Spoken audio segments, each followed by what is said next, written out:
काय रे, काय झालं? करायचं आहे ना शूट? आज गॉडकास्ट मध्ये काय होणार आहे माझं मलाच नाही माहिती. कारण अरे कृष्णा, तू इथे काय करतोय? हा फक्त माझा इंटरव्ह्यूचा शो आहे. शोचं नाव गॉडकास्ट आहे.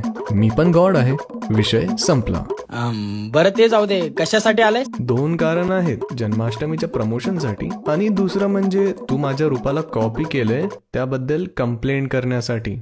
अरे बाबा, मी नाही केलंय रे कॉपी. भक्तांच्या डिमांडमुळे वेगवेगळ्या रूप घ्यावी लागतात मला.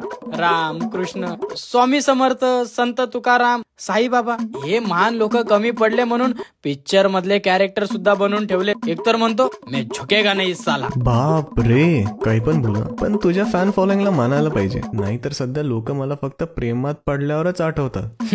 तुझं तरी चांगलंय. मला लोक जॉब गेल्यावर, डिप्रेशन आल्यावर, मार्क कमी पडल्यावर अशा खतरनाक सिच्युएशन मध्ये आठवतात. खूपच जास्त अपेक्षा आहेत बाबा लोकांच्या आपल्याकडून. ते जाऊ दे, मगाचपासून बघतोय बासरी घेऊन बसलास, पण तुला वाजवता तरी येते का? नाही रे नाही, या बाबतीत तुझा हात कोणीच धरू शकणार नाही. जाऊ दे, आता तू आलाच आहेस तर शिकव मला. मोदक खाणे एवढं सोपं नाही ते. हे खूपच पर्सनल होतंय. आता मी तुला लोणी खाण्याबद्दल काही म्हंटल का? ते पण चोरून चोरून. हो हो माहितीये. मग माझ्या लोणी चोरण्याला पण कृष्णा लीला म्हणून ओळखतात.